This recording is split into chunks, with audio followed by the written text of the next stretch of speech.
Hi, I'm Arestria. I'm Demonac's little sister.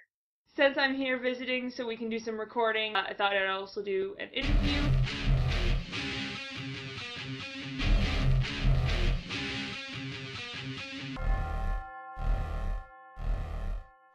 Now I guess I will make up some questions. That would be good. Yeah. What? Interviewer making questions for interviewee? That sounds like work. This is bullshit. I have a good idea of the answer to this question, but I'm on the inside track. Yeah, you can.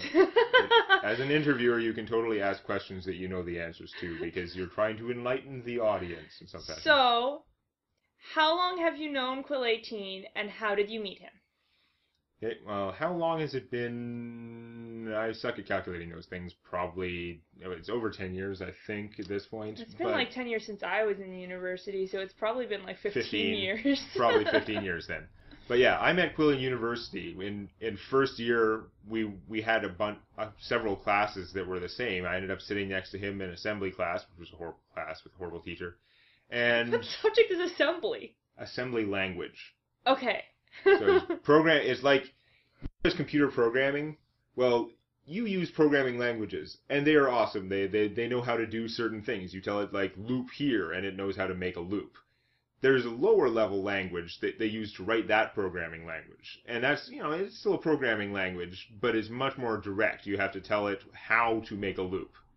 Then there's assembly language, which is how you make that lower level programming language work. Because in assembly language, you have to tell the computer where on the chip to store this piece of data. Oh, goodness. Okay. It's a very important skill set. There must be people out there who know how to do assembly language. Right. However, if you just wanted to learn how to do computer programming, this is an absolutely useless skill. It's not like learning the alphabet, which would be like one of the lower level programming languages. This is like learning how to create an alphabet. We already have an alphabet. It's not too likely that you need the skills to create an alphabet. But it's good that somebody out there has it in case they need to create a new version of Klingon or something. But anyway, yeah, I met Quill there, and then we spent a lot of time hanging out whenever we weren't in classes, and possibly sometimes when we should have been in classes, but we mostly went to classes. If like a boring class like that, we would go to the class, and then we would sit in the back in the room, and we'd like program games on our like TI-85 ancient like graphing calculators. Mine was a tank game. I'm aware because I played that tank game. You could shoot Saddam Hussein. But anyway, there was a comic book and collectible card games and like gaming shop on campus, like in the student center, the Wizards Tower, and we hung out there a lot. There was an arcade down in the basement, and I lost a lot of money there for no good reason, playing King of Fighters. I shouldn't say lost. I wasted a lot of money there. I wasn't like competitively losing it to people. I was competitively losing it against the computer. You invested it in learning how to play King of Fighters better. Yes. At least against the computer. At least against the computer. I could own the computer. King of Fighters 98 through 2001. Kick his ass. Yeah. At some point, their bosses are so obnoxious, at some point you just learn how the boss thinks. Right. So you're like, if I jump this way, then he will genocide cutter too early. And he'll like ravage some area of the screen that I am not in as I fall past his head, and now I'm behind him while he's coming down. Which is one of the very few times when you can hit him and he can't turn around to do another genocide cutter because he has basically no cooldown on any of his shit. Freaking Rugal. Anyway. Well, we'll just try and get people an idea of your interests outside of what they see on your YouTube. So, top 3 favorite TV shows? If I don't have to order them, I've got two easily would be The West Wing. Probably just like really fantastic live action dramatic television. It's funny. It's basically top of the line everything but action. And then another one that has to be on the list is Ghost in the Shell standalone complex. Right. Not even so much the movie. The movie looked great and it was okay, and lots of people care more about it than I do. But the standalone complex anime series had its own kind of continuity of the universe. And to me, it was just like a fantastic representation of them. It's really beautiful to look at. Even the English dub has like great acting and dubbing, right. And people can complain about that, but they're wrong. It's great, and it's a great show that has the action, and it has a lot of the other elements. It has thought-provoking stuff. Sometimes it goes a little bit too X-Files, but not really. And then after a while, it gets together into its serious plot, and these things all tie together is just really brilliant. So picking a third one, there are tons of things I like. Picking a third one is a little hard. Why don't you pick something? I'll go one that's really good. I'm not going to say it's necessarily top, but just that I've been enjoying a lot recently. Justice League Unlimited. Okay. The animated series is kind of like in the Tim Dini like DC animated universe, and you could see it as something that evolved eventually from Batman the Animated Series, but it does a really great job. First off, I don't like a lot of the DC famous characters that much. A lot of them are just not very interesting on paper. Well, that's a lot of people talk about, like, DC characters tend to be more like paragons, and Marvel characters tend to focus more on their kind of weaknesses. Yeah, so as individual characters, I'm not excited about Superman. I'm not excited about, like, the Green Arrow and Green Lantern, and even Batman is a little bit different. Batman is almost non-DC because he's got such an elemental setup of just his origin, what he does, and he doesn't kill people. That together in his world is enough to make him just like this brilliant character, and he has a great stable of villains, so he's okay. And I was telling someone before, I was talking to someone about, like, the children I teach, and I'm pretty sure they've never actually seen a Batman cartoon or a Batman movie, right. But they all know who Batman is. So I'm sure there's lots of people out there who are aware of Batman who couldn't tell you he was a DC character. Yeah. So they say I don't like these characters that much on their own, but like anything, it's all execution, and storytelling is a huge part of it. And you take these characters for all the things that make them not fantastic characters. Like, you can't just take Superman and throw him into something and have it be good. Yeah. Not at all. Not at all. Lots of evidence. But those same elements that make him like that, in another way, it makes them really powerful. So if you have the writing, if you have a great story for that character that takes into account the things they're good at, takes into account their weaknesses and the moral dimension of what they do, it's hard to match the power even with characters that seem like better characters, like some of the Marvel characters that have more deep origins and stuff like that. It's easier to throw them into a story and just have it be good because they're already entertaining. They have their own depth built in, but there's some level of, like, really high quality stuff where you can almost edge it a little bit higher quality when you have those really iconic characters. Okay. The best Superman story is a fantastic story that is really hard to match. And it's not that the Justice League Unlimited is all, like, the best stories ever, but as a whole, it does such a great job of using what they have and making those really powerful stories that actually get the emotion out, giving the characters their interactions and their backgrounds, and simultaneously just showing off how broad their universe is. And you get to see all these things if you don't know comic books very well. And I'm totally like a one step away comic book geek. I haven't read that many comics, like actual comics. I own very few. But I know a ton about comic book stuff because I love a lot of the better representations of the superheroes and the other sorts of things that you get in comic books. This is a great starting point if you want to maybe see, if you don't get what comic book people like, you don't understand. Why do they care about Superman? He's invincible. He's super fast. He has every power. What the hell does he even care what's going on? If you watch Justice League Unlimited, it's a great starting point. Just from, like, the first episode there, trying to ignore the over-dramatic music in the first episode. Okay. But you can watch that series, and it just keeps giving you great stories, big stories, little stories. It changes them up, and it's fantastic. I should probably watch that, because aside from, like, the old Batman animated series, I've watched almost nothing that's DC, and I consider myself a Marvel fangirl because I don't like the DC characters very much. Well, the Superman animated series, which came after the Batman one, it's another example. It's kind of a slow build if you're Yeah, starting but I it didn't now. like that series that much. Well, the problem is it's kind of a slow build, but they do this fantastic job of starting Superman from the ground up and building this mythos. So if you really wanted it in depth, it's definitely not where I would start out though for that stuff. Right. And there's Justice League and then Justice League Unlimited, right? Unlimited did sort of follow from it. The Justice League one was just like the main 5 characters pretty much. Okay. And Justice League Unlimited is most of the heroes in DC. And they have all these crazy cameos all over the place. And the first series actually has some good episodes, but I really wouldn't touch it. I've watched Justice League Unlimited until maybe at least halfway through the first season, and then maybe go back and watch the second season of the other incarnation of Justice League, because some of those storylines will start to come up, but also you care more about the characters now. Right.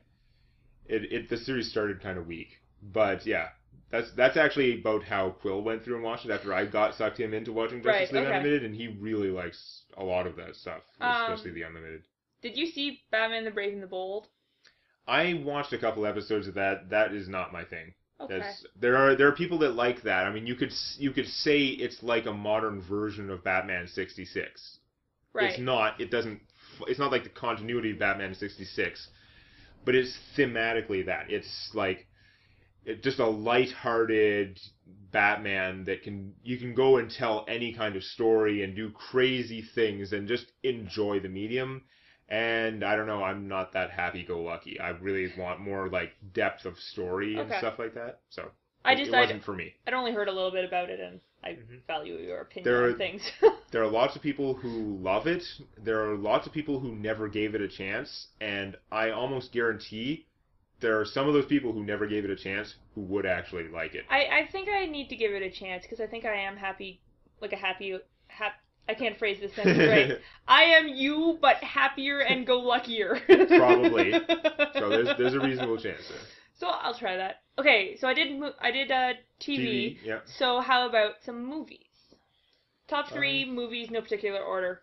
Top 3 movies. Well, let's just start with the one that everyone will disagree with and piss them all off. Excellent. That's a great place to start. That is always a good place to start. I liked Matrix Reloaded. That's the second one. Actually, people who watch you a lot won't be surprised with that at all. No, probably not. I like Matrix Reloaded. That's the second one. It's not like the first one was awesome. I'm not saying I didn't like the first one. Right. But the second one had much better action, and a lot of the stuff that you hated about it should have been awesome, except that they messed it up by ignoring it in the third movie. I really liked the ghosts. The ghosts were awesome, and they never showed up in the third movie, even though I'm pretty sure they survived that bullshit. They definitely survived that explosion. I totally buy that took them out of the action, but somehow it didn't look to me like they didn't vaporize. No, they didn't. To me, it looked like they were coming down somewhere. They would have reconstituted themselves and been like back for more. I feel the same way. But yeah, there were a lot of flaws in that movie. I mean, it started out with 20 minutes of flaw out of the first 30 minutes. Right. Because anything that happens in Zion fails. Nobody cares. They tried to make us care about this city of people, which doesn't look like it makes a lot of sense, and it mostly doesn't. And what? I find that Zion looks nice, but then everyone's clothes look like shit. Yeah, which is also kind of strange. Why is everyone wearing torn up sweaters like they're from 1990s? Like, what the fuck? Well, sweaters are hard to find in the future. They're not like working flying hovercrafts, which are like a dime a dozen. Those are a fucking dime a dozen. Okay, but I know I need to finish my rewrite of the third movie and then, that I was sort of acting out. And I did like 2/3 of the way through, and then left us hanging. He left us hanging. I'll do that at some point. I'll add it to my list. It takes a lot less than some of the other things. It's such a good thing that I didn't add a ton of stuff to your list this weekend. Yeah. If you skip that, and there were lots of dumb things. You can watch like everything wrong with the Matrix Reloaded, and most of his points are valid. Although I think he overemphasizes how invincible Neo is invincible, and like bad Superman story, like why is he even fighting? I feel like the movie's trying to indicate that's not really the case, and it seems pretty explicit that when he blew up Agent Smith in the first one, spoilers. when he blew up Agent Smith, that messed him up at the same time. Something was way wrong when he did that. Yeah. They don't talk about it, and that one line would have helped that confusion a little bit less. It would have made less people say, why doesn't he just blow up all the agents? I thought it was really clear that the fact that he blew him up like that is why all of the stuff he ever did after that. Like, why Agent Smith they make it very so... clear that's why Agent Smith came back and was changed. Like, I'm surprised anyone was... I don't think they... No, that part's obvious, but I don't think they made it as clear that it had an effect on Neo, too. Or at the very least... When Neo did that, he felt there was something wrong, and he didn't do it again. So there's that issue that a lot of people had. Yeah. And some people didn't like that the action scenes went too long. I don't know. I think that concern could be valid, but they're really well done. So certainly, like, the first time through, you don't get bored in the middle of the car chase, even though the car chase goes on for 10 minutes. So there are some criticisms there, and there are some things in the movie that are not great, and you can watch the Everything Wrong With video and find that out. But a lot of people hated the architect scene, and I can see why. I mean, it was very dense, and he was packing a lot of information and some philosophical bullshit in there. Yeah. And I understand it's very easy to get turned off by philosophical stuff. Sometimes it works, and sometimes it doesn't. Like, if you watch Standalone Complex, the amazing anime series, oftentimes their philosophical stuff works pretty well. Sometimes it falls flat, but the series as a whole is so good that, like, who cares? I'll admit that sometimes when I rewatch the first Matrix movie, I end up rolling my eyes at some of the philosophical stuff. So, like, sometimes just seeing it more than once can be brutal. Yeah, but the architect, especially if you watch it once and then you go watch it again and you pay attention, the architect is clearly having two conversations at once, and Neo is only getting one of them. And he's basically doing it because the architect is just inherent in his programming. He thinks he's perfect. He thinks he's so much smarter that he just enjoys that he can tell Neo exactly what's going on, and there's no way that Neo is ready to understand it. So he won't. He'll take the surface explanation for everything. Because the architect, he says they've destroyed Zion many times before. And Neo accepts that, and I don't know what the hell he thinks is being said, but with all this and the multiple versions of the Matrix, and he can see all the previous versions of himself going around there, it's very clear that they've reset the Matrix. Zion's part of the Matrix. That outer world is the friggin' Matrix. Yeah. It's a part of the Matrix. It's another layer that was built on there. So the humans have a choice, maybe at a subconscious level, but they are all given a choice. Because that way, if they choose to take the safe route to just believe their world is real, now they're doing it to themselves. They're enslaving themselves because they've chosen, I'm going to believe this because it's easier. And there are those few humans that can't accept that choose to dig deeper to find out what the heck is wrong with the world. They get kicked out into this other level of the Matrix where they totally, 99% of them, I bet, totally believe that this is so crappy it must be the real world. And it gives them a story to explain the other Matrix. It doesn't explain itself very well because it's all this bullshit where, like, why do you need humans for power? All that is explained if that's just their stupid cover story for the dumbass humans who escape. They don't need the humans for power. The actual purpose of the Matrix is something else. We don't know what, because the third movie sucked. But it could even be just to keep the people occupied. Yeah, they're keeping them. The machines are keeping the people occupied for some reason. But part of it is that they've kicked them out there. So every once in a while, the problem is if 99.9% of the humans accept the main Matrix when given a choice, and then 99.9% of them who make the other choice accept the world of Zion, and that's a much smaller population. You've still got that little rounding error. It still doesn't come out to 100%. Yeah. And that's why they need the one and this resetting in some kind of strange metaphysically sort of way. But the fact is, when he says they've destroyed Zion lots of times before, they're getting really good at it.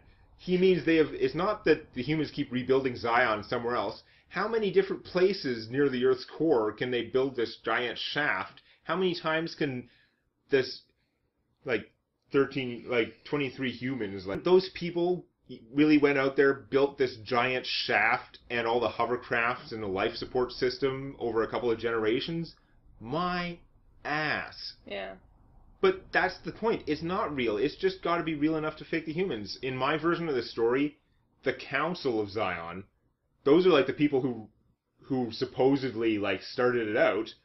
They're all programs. Right. Obviously. Yeah. Yeah. Watch that conversation again where during the boring part when they're in Zion, Neo's sleepless in the middle of the night, goes out, has this conversation with Counselor Haman about the nature of control and the machines, but these machines are keeping us alive. What if Counselor Haman is a program? Suddenly that conversation takes all these other levels of meaning. And I think the real problem with the Matrix trilogy was that they didn't keep on with that. They really wanted, and the Wachowskis have basically said, they really wanted to keep everything as ambiguous as they could and leave more room for interpretation.